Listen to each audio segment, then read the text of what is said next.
Vou conversar com o psicanalista e com o escritor Contardo Caligares. Venha pra cá.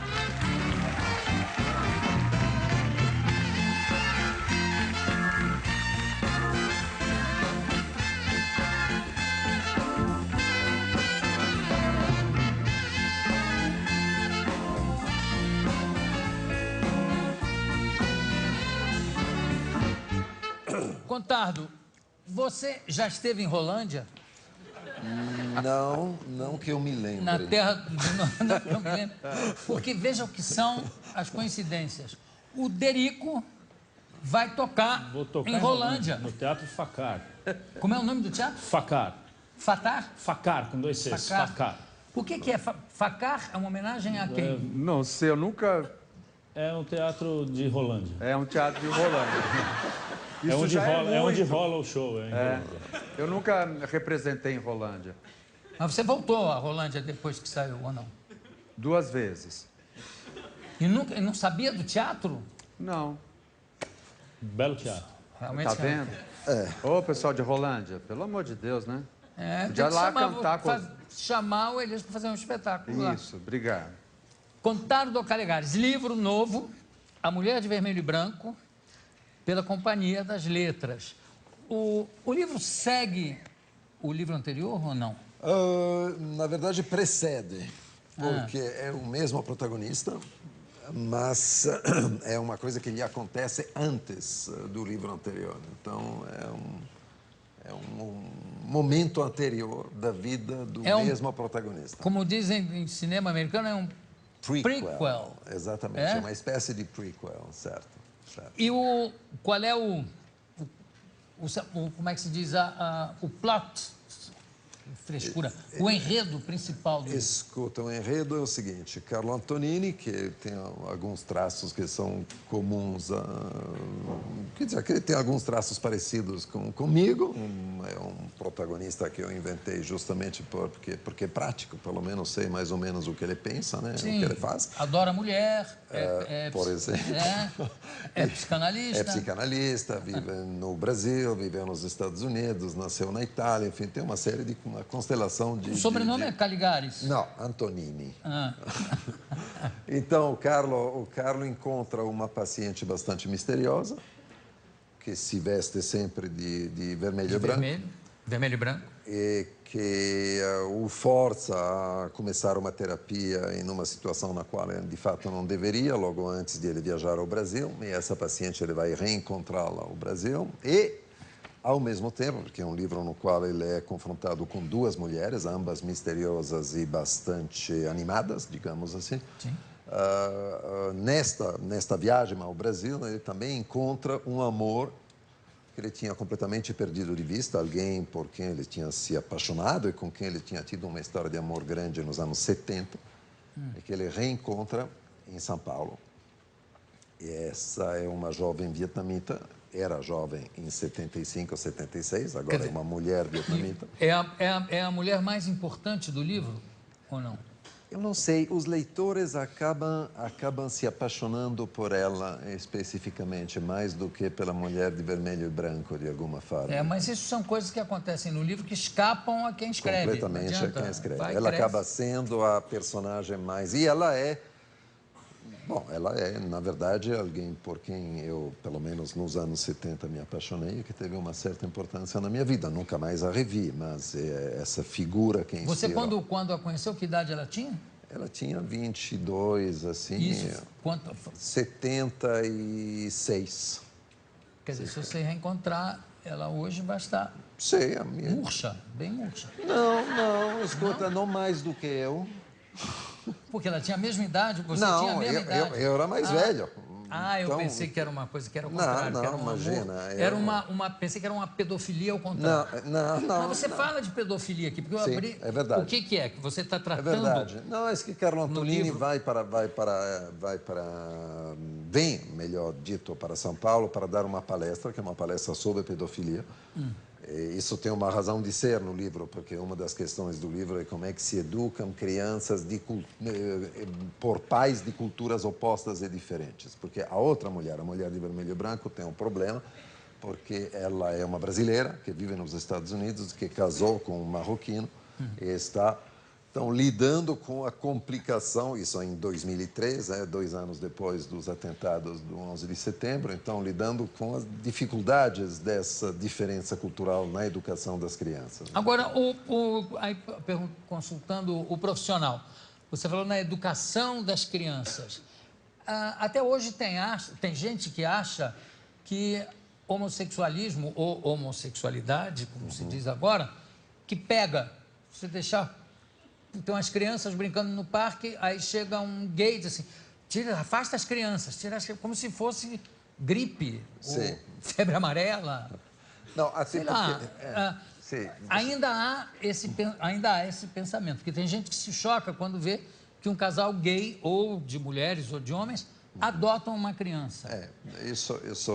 Você, como psicanalista... Escuta, faz tempo que isso é uma estupidez reconhecida, né? Até porque, nesta altura, sobretudo, temos uma quantidade de pesquisas que mostram claramente que as adoções por casais gays são ótimas e dão resultados absolutamente iguais. O fato de ser gay fosse uma opção. E não é. Primeiro, isso. Segundo, tem uma confusão que é bom imediatamente, quer dizer, dissipar, que é que ser gay ou ser homossexual não tem nada a ver com a pedofilia. A pedofilia é gosto por parceiros que sejam crianças menores e, sobretudo... Mas você acha que ficou essa confusão em algum momento? Sim, que eu falei, aqui, agora?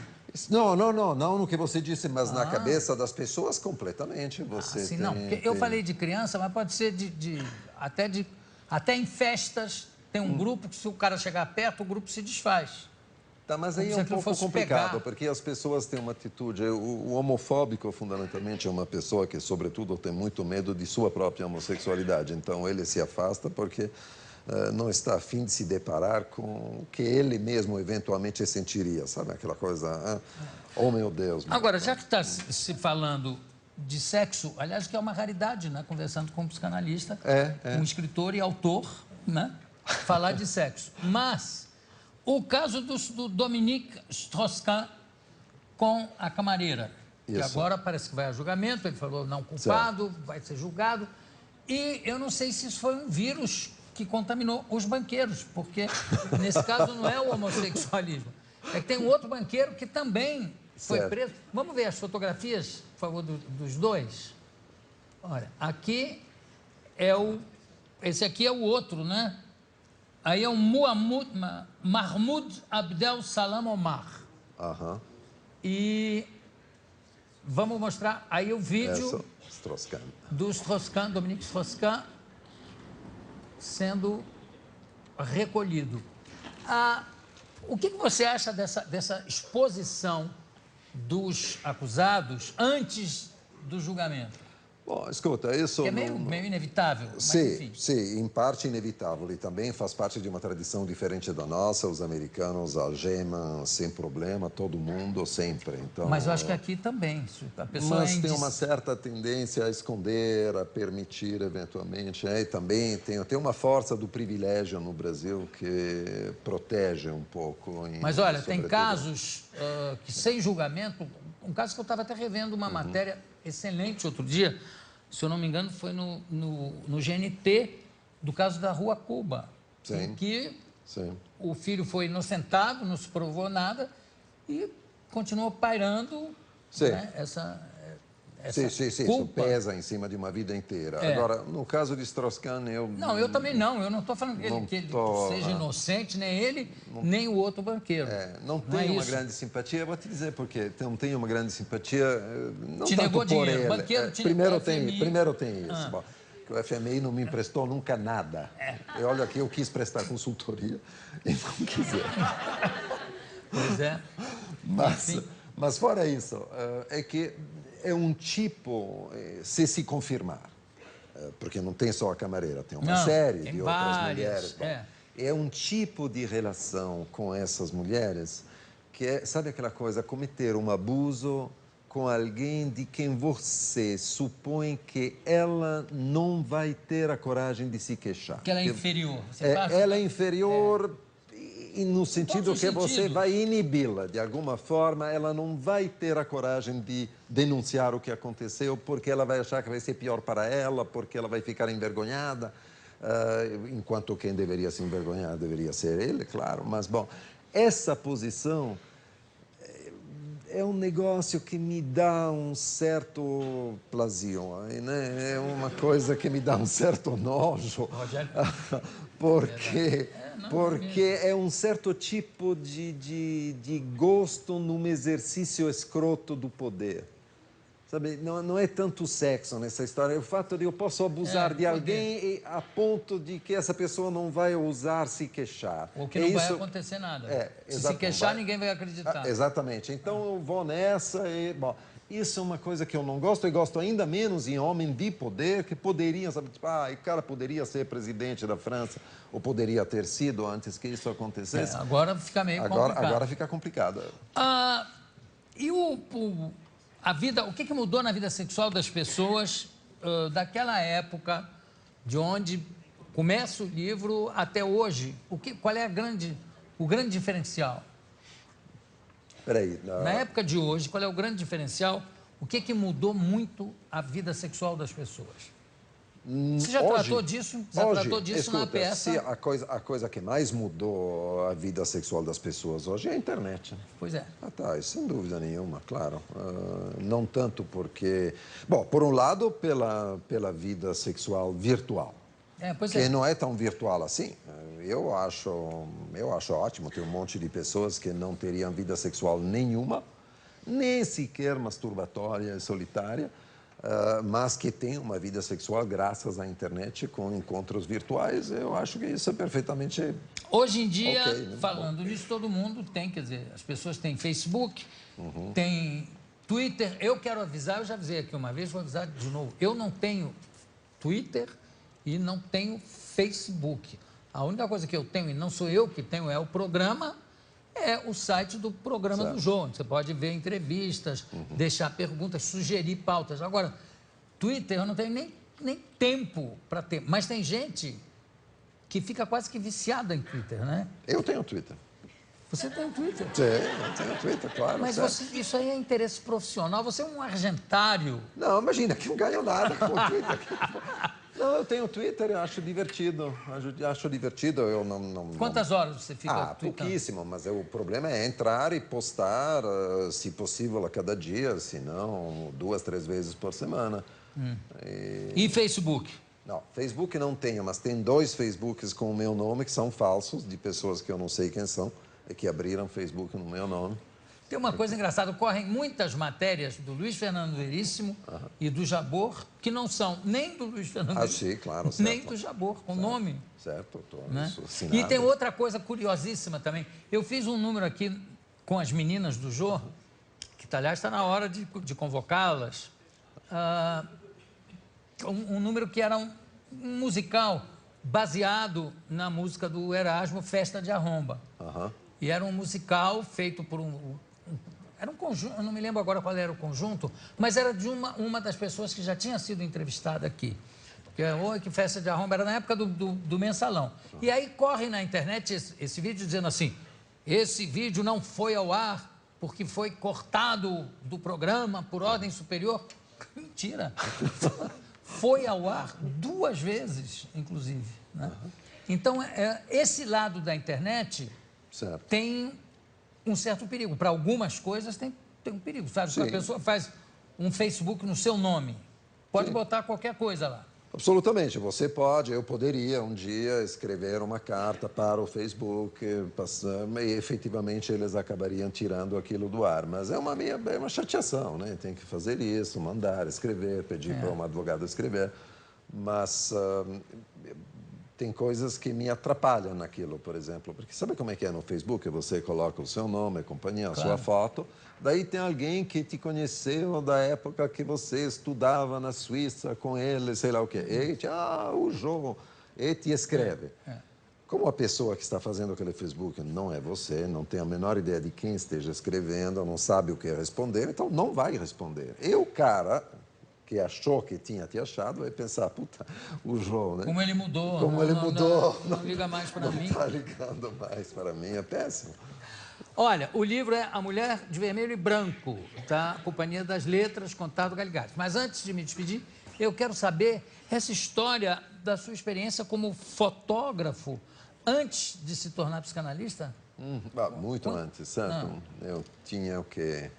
Foi a minha primeira experiência profissional. Devia ter, sei lá, 19 anos, 18, 19 anos, 2, 3 anos fui fotógrafo. E teve alguma foto que você tenha feito que foi assim, marcante na sua vida? Escuta, teve fotos... sim, eu continuo fotografando, mas na verdade as que me marcaram são as fotos que eu não fiz. Porque é o seguinte, eu comecei tentando fazer fotojornalismo, e aí saí viajando. A um dado momento fiz uma viagem à Índia, onde fiquei bastante tempo com a ideia de que eu ia fotografar muito para De Agostini, que eu usaria depois em enciclopédia, sabe? Um tipo de foto que se vende barato, mas paga a tua viagem, né? Então eu fui para lá, feliz, armado de todas as minhas câmeras. Eu... Cheguei em Varanasi, um dos primeiros lugares, então eu fui perto do Gange, me lembro, era um lugar bastante impressionante, tinha efetivamente um corpo queimando, né, que era o destino normal, esse cheiro no ar, e aí esse cheiro era muito forte, não entendia bem, e aí eu olho e tinha um mendigo sentado no chão com um câncer externo, aparente. Está ouvindo, Rogério? Eu olhei para ele por isso, preocupado que ele tivesse essa ideia. E aí ele usava uma caneca de mendigo, que é de metal, que deixava em cima do fogo, né, para torná-la quase vermelha, e daí ele comprimia isso em cima desse câncer para estancar o sangramento, e isso dava uma certa fritura, assim. E aí eu olhei aquilo, e daí, naquele momento exato, chegou uma criancinha dizendo, Mister, you can take picture, Você pode tirar foto, One rupee, uma rupia para tirar. Eu olhei aquilo e disse, mas eu nunca vou ter a coragem de levantar a máquina fotográfica para tirar essa foto. Eu disse, eu posso ser escritor, mas fotógrafo não. Correspondente de guerra, então nem pensar. De foto, não. Contardo Caligari, muito obrigado. Daqui a pouco a gente volta.